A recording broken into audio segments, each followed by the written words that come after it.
All right, welcome back to this week's episode of the Nextgen Podcast.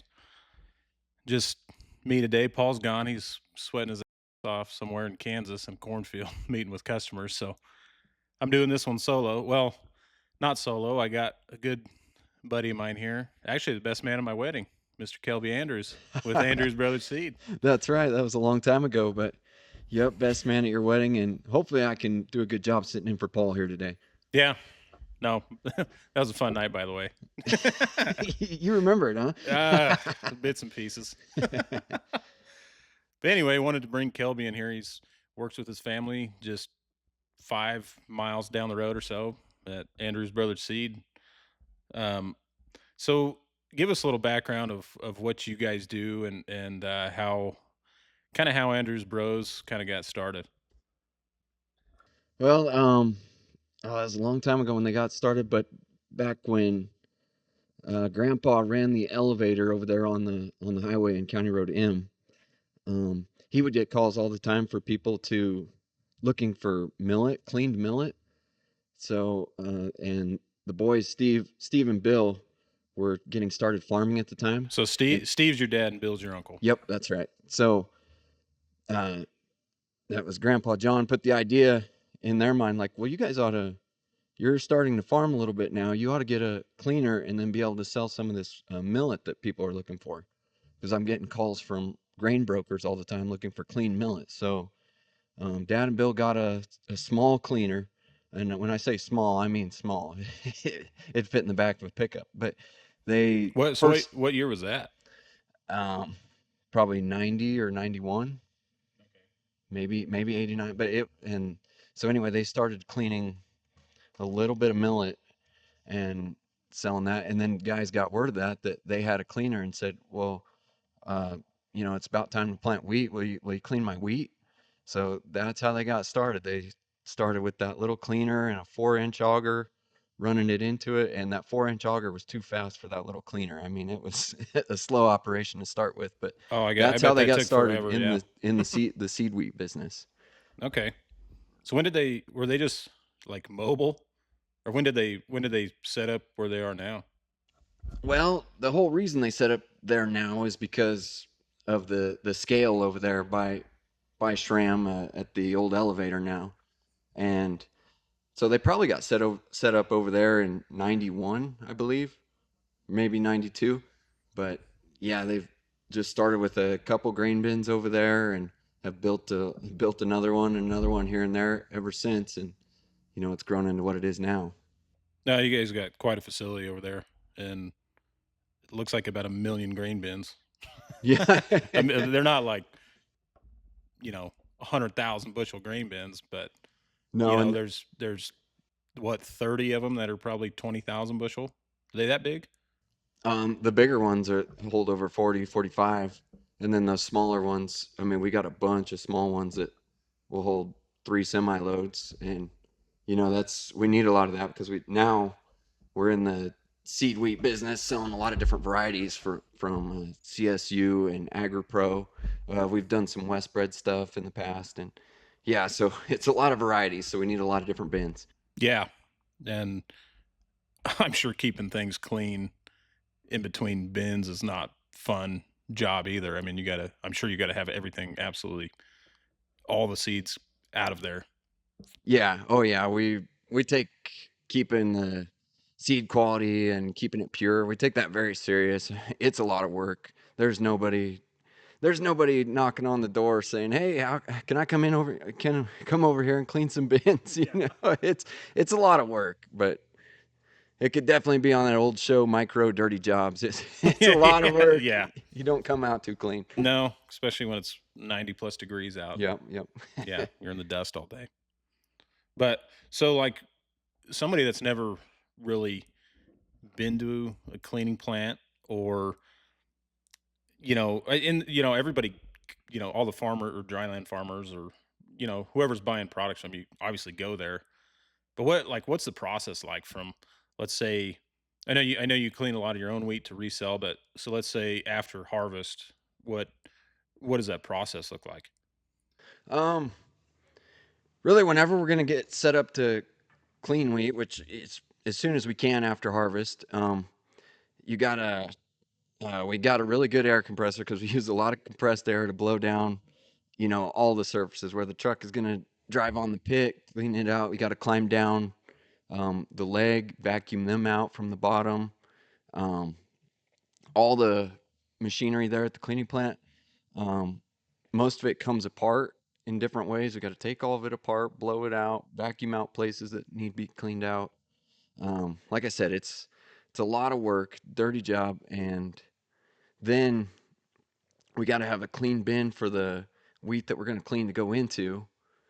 And so, yeah, we wash out our trucks. Everything that the seed is going to touch pretty much gets blown off, washed out, vacuumed out. It's it's a lot of labor, man. Yeah. Yeah, I've seen you do some of the stuff, and it does not look fun. Yeah. uh, so like, how long would it take from start to finish to treat? Let's say a semi-load of wheat. Um, well, we've got a pretty good facility set up. We can actually run quite a few bushels through it. There's bigger places, but there's a lot of slower and smaller places too. We can actually clean about coming out the back end like 500 bushel, a little more than 500 bushels clean an hour. So a semi load takes 2 hours. Um, when we do clean the wheat, the average clean out or like a good clean out of good quality wheat to start with, it's like a 12% clean out. This year, it was a dry year, so things were a little bit shriveled up, smaller. So it was more like a 15% clean out on some of it. So um, that's what we're ending up with in our clean bin. And then if a customer wants it treated, we haul that over to our treater, and we can actually treat pretty quickly. Like a semi load takes an hour. A lot of times on the smaller jobs, like you want your seed treater loaded up, or your seed tender, sorry, loaded up. It takes more time for us to just get the seed over to the treater and get set up than it does to run through it. It only takes 10 or 15 minutes to run through the machine. Yeah, the logistics is trying to constantly refine that to see how a better way to do it. Because yeah, that seems like it. That's what takes the longest is getting things set up and ready to go than the actual treating.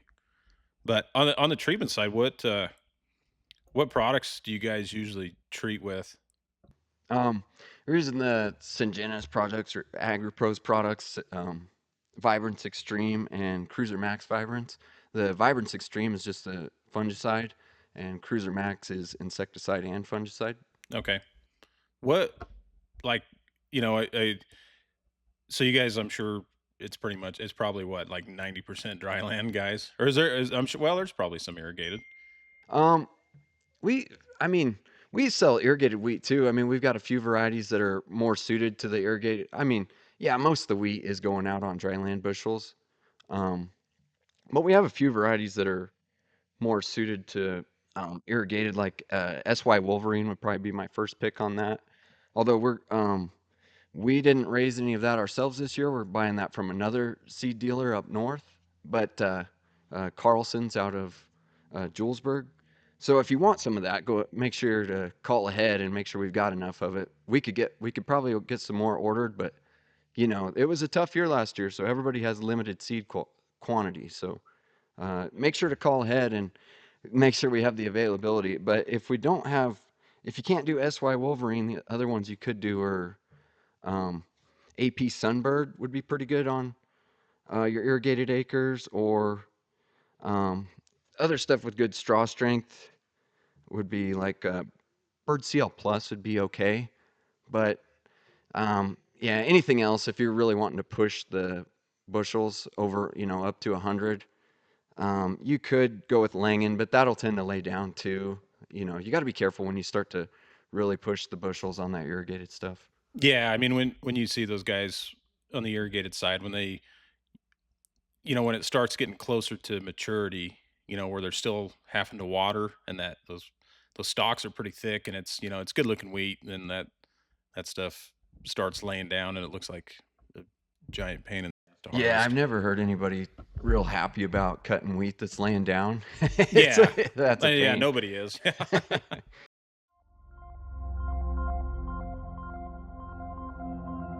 Farmers know that nitrogen can be fickle. One big downpour, one hot spell, and a big part of your nitrogen investment can disappear.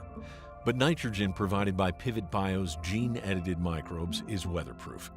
It stays locked in at the roots, anchoring your nitrogen plants with steady, always-on nutrition. No leaching, no runoff, no matter the forecast. Farmers are all too familiar with the nitrogen dilemma. Crops need nitrogen to thrive and produce strong yields. But with synthetic fertilizers, a significant portion of your nitrogen may never make it to the crop, robbing plants of the critical nutrients they need to thrive. Studies and field trials highlight Pivot Bio's strong performance in areas with difficult spring weather. In these areas with excessive rain and saturated soils, Pivot Bio's gene-edited microbes continue to supply nitrogen in the root zone when and where crops need it most. The result? Less stress on your crops, higher yield potential, and happier harvests. So bring it on, Mother Nature.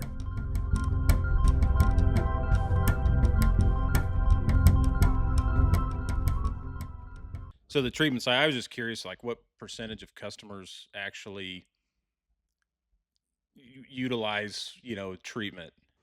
Um, Not half, probably north of a third, maybe, but less than half of the bushels we sell are treated, but still a significant amount. I mean, we treated over, uh, for the past handful of years, we've treated over 50,000 bushels. Oh wow. Yeah. Do they say why? I mean, do you try to give them a spiel of why? I know some guys just don't want to, and other guys really believe in it. I mean, I guess have you guys seen anything like? So I'm guessing you guys probably treat the wheat you plant.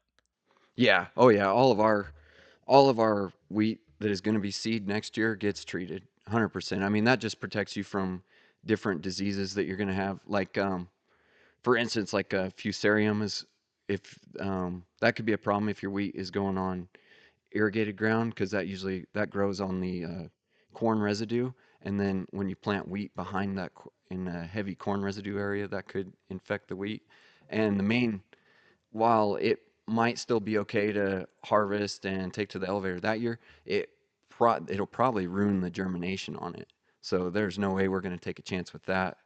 With seed wheat, we got Yeah, to have good germination. yeah, and I don't know if you have the numbers off the top of your head, but I mean, the cost per acre really isn't that significant for the benefits that you could get either.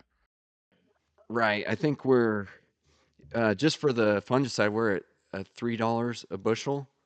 And I mean, a lot of people when they go plant usually think like, oh, a bushel an acre, but I really think you can go lower than that and you still be fine because wheat tillers, if you got good fertility in your soil, wheat will tiller and it flexes well. You'll get big heads out there, so you'll be fine. You can really go lower on your seeding rate and still be fine. So on, um, I guess dry land specifically. So you work with CSU and not AgriPro. I about said Agri Gold, but I think that's corn. So do they? Do you guys just like visit with them about every year about varieties and kind of how do you guys place those? That's a big challenge because they're wanting to roll 3 or 4 out a year, new ones, and it's not that all of them are necessarily the best for our. I mean, well, with CSU, a lot of them are good for our area. I mean, we're in Colorado, that they're targeting us. AgriPro isn't always necessarily suited for our area, the new ones they're rolling out, but that's Where a real where are they? challenge. Where sorry to interrupt. Where are they based out of? Um, they probably have a few places that they're really working out of, but I know they have a place. Oh, I've been there. It's not that far from Manhattan, Kansas, where they do a lot of trials and testing and breeding of new wheat. Um, so that's a more of a, that's a wetter area, but that's a big challenge for us is like what varieties do we keep around? Because well, we got a lot of grain bins out there. We only have so many, we can't Yeah. we can't sell 20 different kinds of wheat. So I think this year we've got 10 different ones for sale. And um, yeah, it's tough to, because you have the customers that have had good years with certain varieties and they always want to call and get those ones. So at what point do you kick out a variety of what you're doing because a lot of the they're breeding these new wheats, and according to their trials, they're better than the older ones that were out, 8 years ago or 10 years ago. So we changed to those, but then the customers call and say, "Hey, do you still have that? Do you still have Bird? Do you still have Avery?" It's like, we've moved on from those because from what we're seeing, there's better ones to do, and you know, that's tough. Yeah, and a lot of guys, especially like I would, mainly that are more probably 100% dryland guys. They kind of like the tried and true. It Right, just seems right. I shouldn't speak for everybody, but it kind of just seems like that's it's like I've used that 3 years and loved it for 3 years. Why can't I keep using that? Oh no, I get it. But yeah, we talk with a couple different reps from CSU, and we're close with a guy from AgriPro that kind of talk with what they think is going to be well suited to this area. And of course, we talk with some of our bigger farmers too that really pay attention and ask them, hey, how'd that variety do that you bought 500 bushels of it from us? How'd that do this year? And to get an idea of how things are performing in the area. Yeah. Well, it's good. It's good to get that feedback as long as they're honest. Yeah. Yeah. So sometimes they overspeak the truth. Sometimes just the That farmer can way. happen. So what I guess this year doesn't really count because there was barely any wheat harvested and it wasn't very good. But what's coming through the pipeline right now that you think might be more of, well, this is kind of a two-part question. I'll ask the first one, or I'll ask the first part now. What would be more of like a home run, like, hey, if it rains and you got good fertility, it's going to knock it out of the park in a dry land? Um, so our higher yielding potential varieties, I'd say are Langen's been around a long time, but it's still up there. Um, that's kind of an earlier maturing variety, but the AP Sunbird has been looking like a really good variety. That's only been last year was the first year we had certified seed of it, so maybe you haven't heard of it, but AP Sunbird is going to be a good one. Um, AP Bigfoot is good as well. They called it Bigfoot because it has a big footprint in the country of where it will do well, and it seemed like it's done well out here. And like I said earlier, SY Wolverine, that's an older variety too, but that's a good irrigated variety, and I mean it kicks on dryland too if you get a bunch of rain. But Right. yeah, This might be a dumb question. What does what does AP stand for? AgriPro. Oh, just AgriPro. Okay. Yeah. I didn't know No, a if it lot of meant. places do that. There's like the KS varieties are from Kansas. The AP Okay. varieties are from AgriPro. They used to call it SY because it was Syngenta, but now it's Syngenta Oh, that's right. AgriPro. Yeah. So that Okay. SY Wolverine is still with those guys. But Colorado Colorado State, they kind of still do it. I don't know if it's old school but their way is just to name the varieties. Okay. Which I prefer names over the numbered varieties sometimes. Like Westbred, everything they got is 44 something. It's like that gets a little confusing. I prefer the names. Yeah. No, it's a lot easier when you can tie the name to it instead of numbers. Yeah. uh, what about, is there some varieties that, like, let's say you're on a tough, maybe gravelly, hilly, just tough soil? Is there something that's just like, hey, this is like, we're not gonna have a bin buster here, but it's like it's gonna be, you know, you can get 50, but don't expect more than that. Yeah. On your tougher acres and um, harder conditions, I'd say look at Bird CL Plus. That has Bird in its parentage. It's crossed with Bird like 3 or 4 times. And Bird was a very popular variety in the area for quite a while. We've just recently moved on from it, but You guys moved away from Bird? yeah, Dang. yep. But we still got, R.I.P. That was a lot of hell of these a variety. varieties, yeah, it was. People still call for it, but BYRD. yep. But a lot of these varieties we have now are crossed with Bird and carry some of the same characteristics. So Bird CL Plus being one of them, that's going to have good, drought tolerance. Kavari AX, that's a that's that looks really good in trials when there's not a lot of rain. It's got really good drought tolerance too. And the other one I wanted to um, speak of on this that I said would be a good one when you have a lot of rain. It's also AP Sunbird. It's got bird in its parentage too, and it's supposed to. 2 years ago, I know everybody was kind of surprised with wheat harvest, but we had fields that didn't look that good, and we pulled the combine in there, and it made over 70, and Really? that was AP Sunbird. Like I said, it's got bird in its parentage, so it's got good drought tolerance that way. Well, good, because there's, obviously around the county or surrounding counties, there's a lot of, even if you get rain, there's a lot of tough soils out there. Right. Uh, We're blessed with sandy hills that we're we're yeah. out here Oh, trying to yeah. farm. Yeah. Uh, another one. Well, it's on your hat. Is the coaxium still pretty big? Is there a lot of guys still using that? I haven't really heard a whole lot about it since it came. I know when it first came out, it was hard to get because you'll be able to control rye in your fields, correct? Yeah, if you've got a rye problem or a cheatgrass problem, go with the coaxium variety. And the one we offer right now is Kavari AX. The AX is the coaxium, that's the suffix they put on the end of it. So that way you know it's a coaxium wheat. So are you like on something like that? Are you giving up yield because you have that gene in it that you can spray the rye out?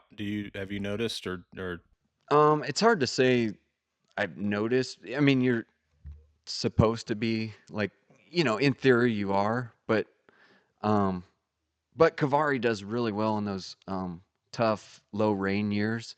You can actually see that in the trials um, but yeah, it's not going to be a high yielding kind. Whether that's because of the coaxium, I'm not sure that's necessarily the case, but in theory, you are giving up a little bit of yield by using a wheat that has a trait like that.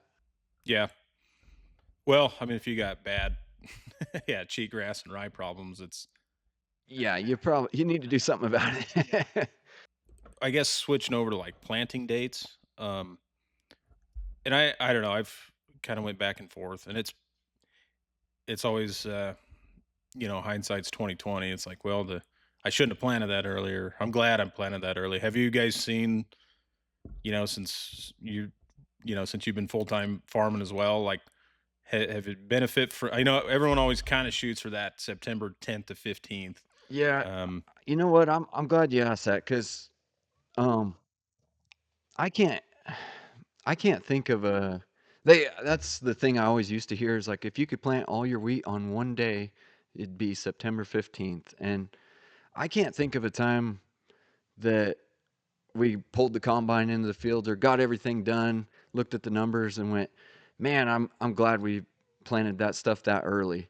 Cuz it seems like a lot of times things that have been planted later have just been better. Even when we're out there like October 10th trying to get one or two more fields done, those fields they've been fine. I think guys have I think that might be the number one mistake I see people making with wheat. And every year's different, so you're going to have sometimes it's going to work out, but I think that's the easiest mistake to avoid is to just not get in too big a hurry and be out there on September 1st drilling wheat because we've been very we've been disappointed by a bunch of early planted fields.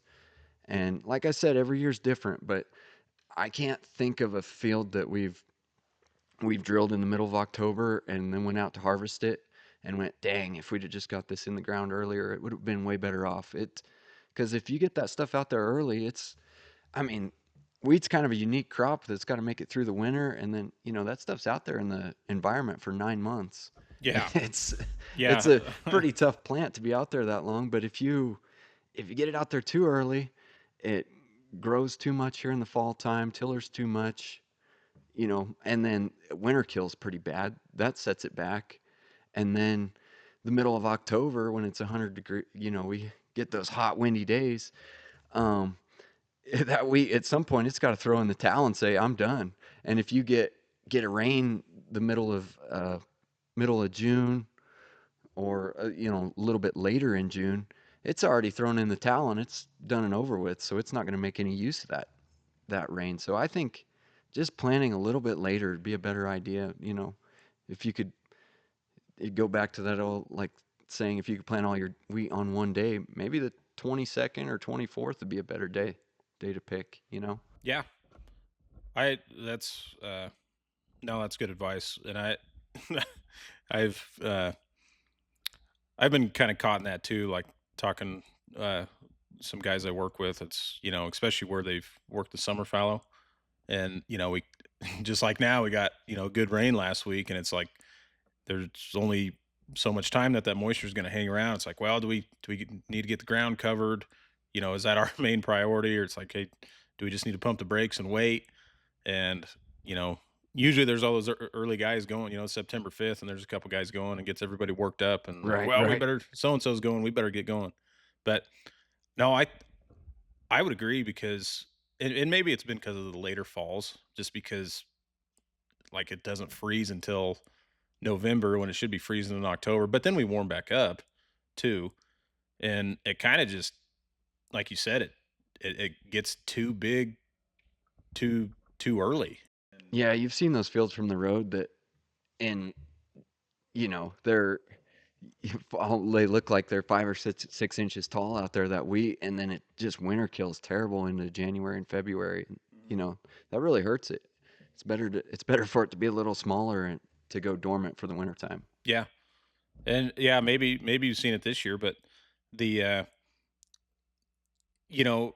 like you were talking about, that gives that plant a little more, it gives it a wider window to catch those rains, in June, before it's gave up, and Right, yeah. one rain would really save it. Did you see any of that? I know it was a tough year. I don't know, did you see anything that was like, you and I don't know if you can reference plant dates. It's like you said, 9 months. It's kind of hard to remember what was planted when and by the time Right. July rolls around. But did you see anything that was like, damn, I didn't think that was going to make that? Well, like you were saying, we had a really nice widespread rain at the kind of the beginning of September this last year, so you can't blame a guy to go out there and drill when it was good conditions. But yeah, a handful of our fields that were planted the earliest just didn't make it. I mean, you think, oh, the wheat's out there turning. No, it's just dead. Yeah, no, it's just dead. And and the stuff that was planted later and was a longer season variety, that stuff hung on, and we cut some 30 bushel wheat this year when the earlier stuff was 0. So I think it's better to give it a little more time, and it's a good idea to plant. Another thing our customers always get hung up on, I think, is they want to call and get us on the phone and say, okay, so what's the best variety? Well, there's a lot of different conditions out there, and you never know what kind of year we're going to have. Are we going to have a wet year, dry year? Are you not going to catch that rain till the second half of June? So I think it's important that instead of getting hung up on what's the best variety, get kind of a spectrum of varieties out there, especially with the maturity. So Langen is one of the early maturing varieties, and it is a high yielder, but don't just plant all Langen, all that early maturing variety. Get some later ones in there, like AP Solid goes later. AP Bigfoot is a longer maturing variety. You got to have some, as spectrum of your maturity dates out there, because catching that rain might really help you out. And you might be dry at your house, but you got good rain up north. You never know. So I think you need to not try to pin down what is the best variety to have, but try 3 or 4 of them, and you're going to get lucky on some places. Yeah. I mean, it feels like kind of a cop out answer, but wheat's not as controlled of a thing as corn. I feel like corn's, you're planting a variety out there that has a certain days of maturity, but wheat, it's going to be a kind of a spectrum of it, and it just depends on how wet or dry the year was. Meet Nutrique from AgroLiquid, the smart nutrient choice for growers. AgroLiquid's exclusive technology brings you precision crop nutrition with peak performance. Nutrique is the proven choice for crops. Backed by nearly 40 years of AgroLiquid research, our Nutrique technology caters to your unique crop nutrition needs and soil composition. Nutrique ensures the availability of nutrients, the synergy between primary and secondary nutrients, and the use of high-quality materials. Altogether, this approach is what makes peak performance possible. So what does peak performance look like?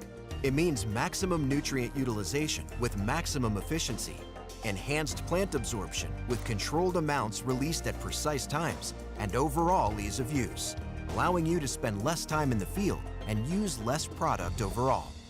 Nutrique from AgroLiquid, the smart choice for growers. I mean, is that mainly the questions you get? Is just, hey, what's your biggest yielders, and hey, give me some of that. Um, a lot of it, and then, like I said, I think people get too committed on thinking one kind's going to be good. They have a bad year with it. Oh, I'm never doing that again. But there's plenty of data on these to.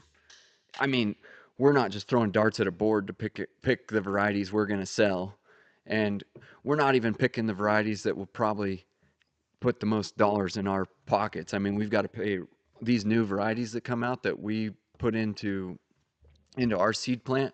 They have higher royalty costs. That's why, we have to charge a little more for some of them, but we're not making any more money. That's just to cover the royalty cost that, the breeders are putting on them when they're newer.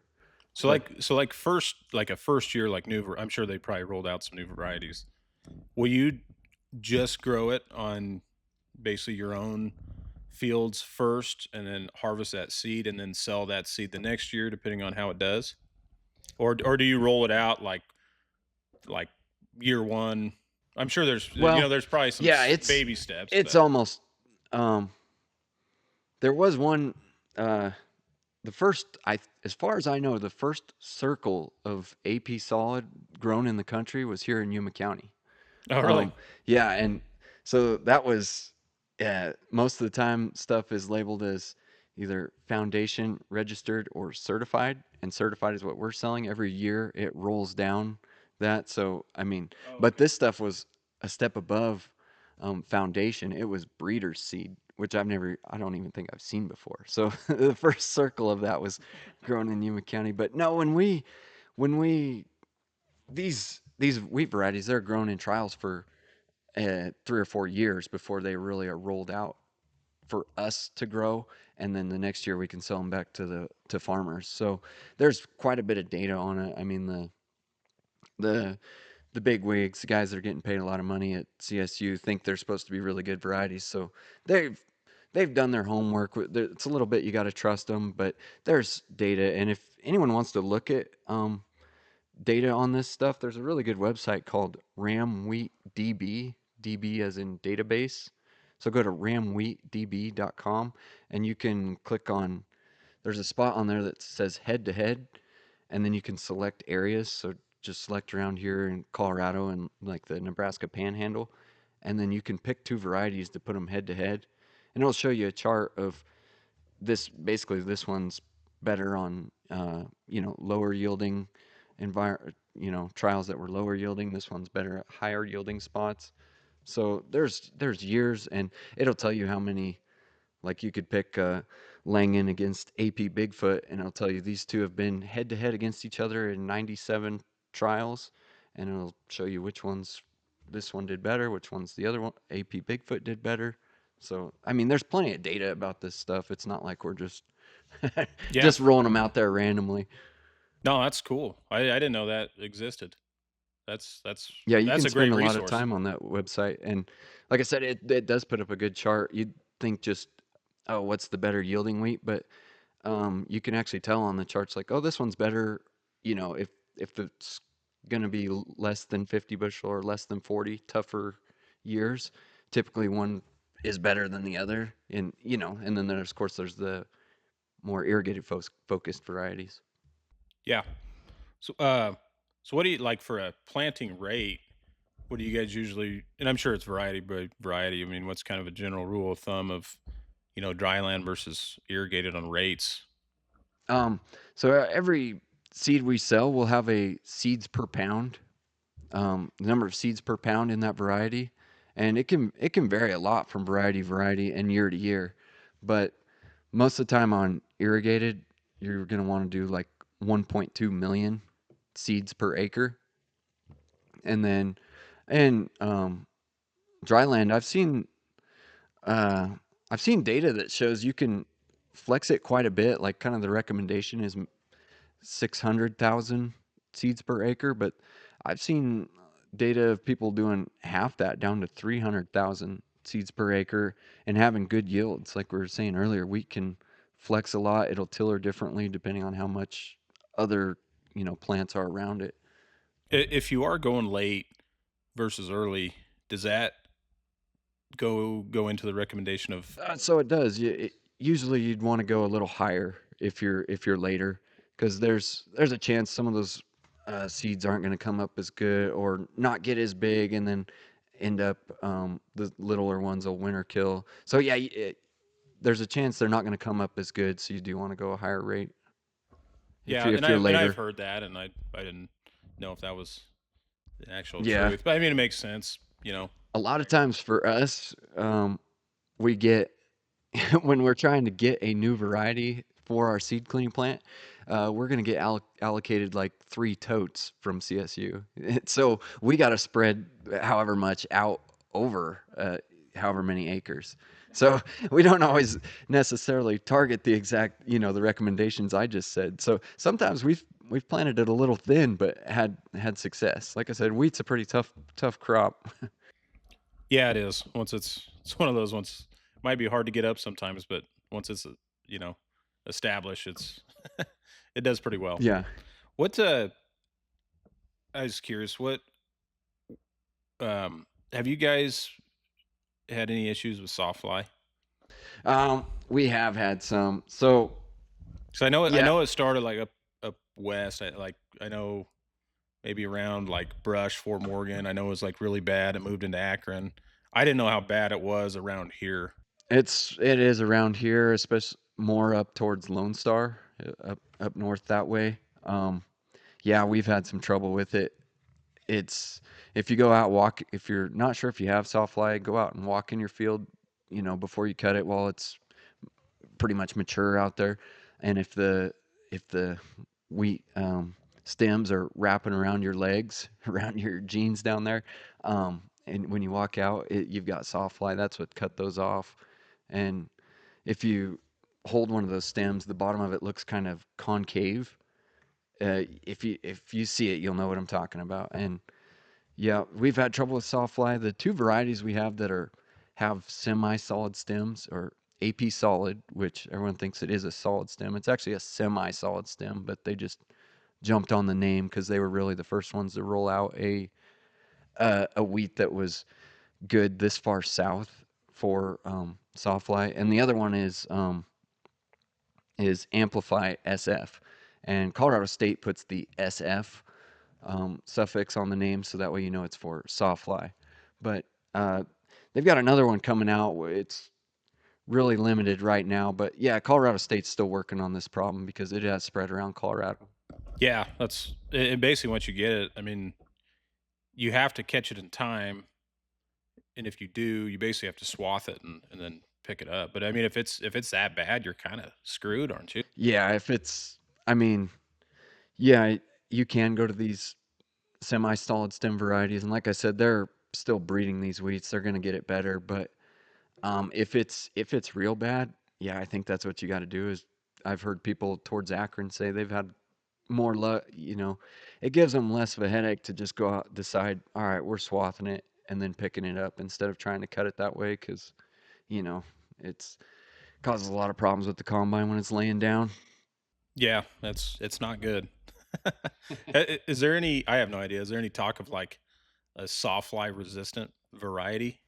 So there's been some claims that some of them are resistant, but I don't know. It seems to be more of like like in trials, just a preference of the sawfly.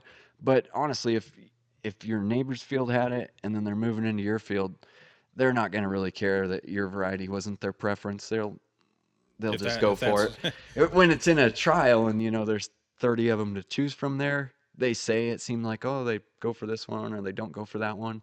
But as far as like one field to the next, it doesn't seem to matter. they're just going to go wherever they can find something Yeah, to they're eat. not good flyers. They kind of get up in the air and get pushed by the wind.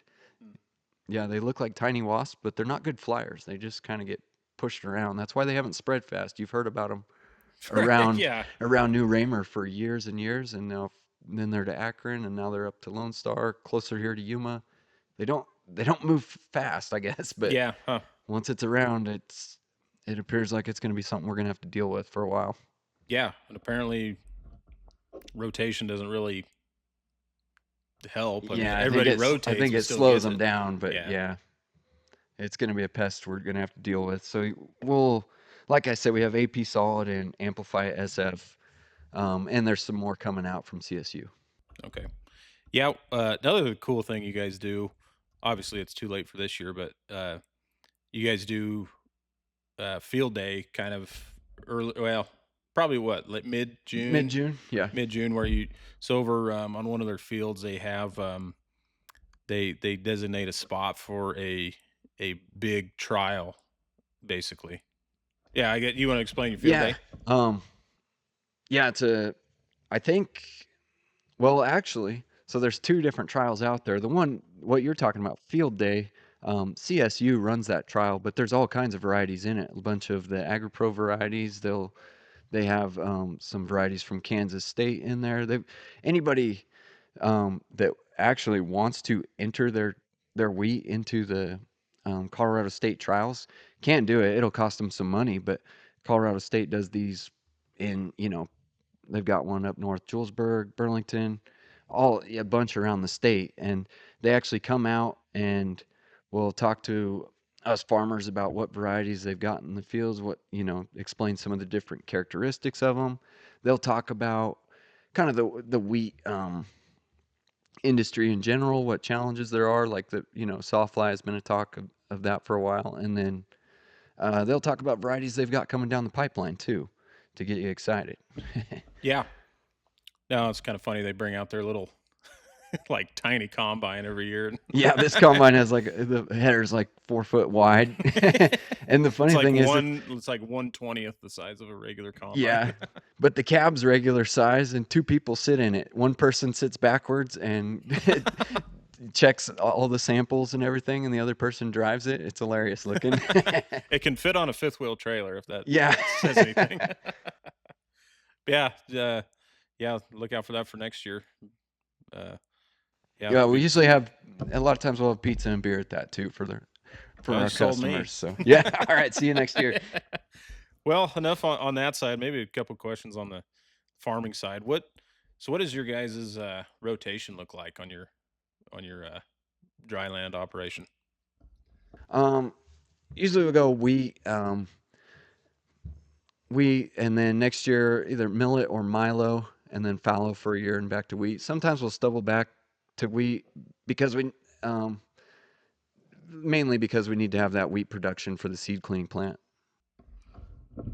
So, with obviously you have to tend to the wheat fields, pretty heavily.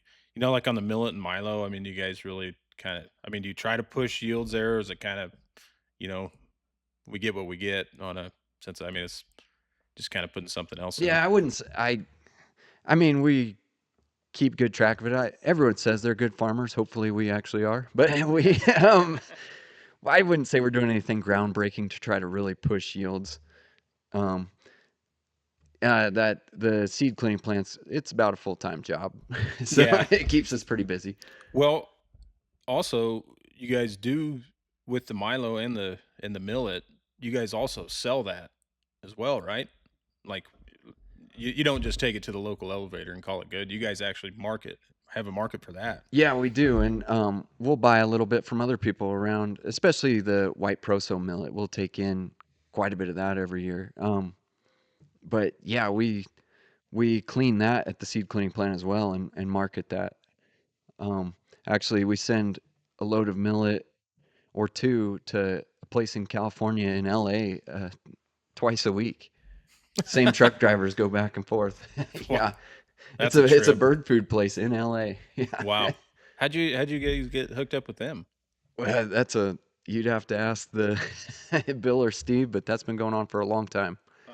That somehow they got around the grain brokers on that and made a direct connection with that guy and have been selling to him for probably 20 years. Really? Yep. Wow, that's crazy. Because, I mean, millet's really, this is kind of a mecca for millet just because it fits well in our rotation. It's kind of here, and probably do they grow probably up I in, think I there's don't know, quite a bit in Wyoming the Dakotas, and maybe a little Nebraska, I suppose. South Dakota, and Yeah. Nebraska, places that are pretty similar to here. But Yeah. we grow a lot of it here, and most of the time it's either bird food or it's used in mushroom production too. People, they grow mushrooms in the millet. I've never seen it done, but It's interesting. yeah. What about the Milo? What do you guys do?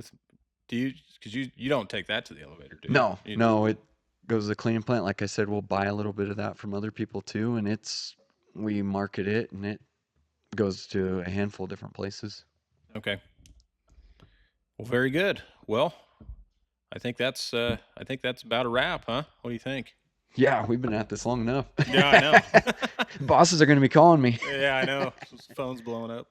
Well, thanks for coming in, Kelby. Appreciate it. Yeah, thanks, Sam. Yeah, if you want to reach Kelby, I don't know if you guys probably don't have a Facebook page, do you?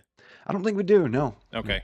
Well, reach out to. I'm sure you could probably Google Andrews Bros Seed out of Yuma. They're just about 5 miles east of Yuma, right by Shrimp Feedlot. But if you have any other questions for Kelby or want to get a hold of them, just contact us at Paul or I, or contact us at our Facebook page, and listen to us on Apple and Spotify, and Yep, you can find us on the Google machine. On the Google Just machine. Google Andrews Brothers Seed. They're not that much off the grid, but all right. Well, thanks, Kelby. No, thank you. All right, we'll see you next week.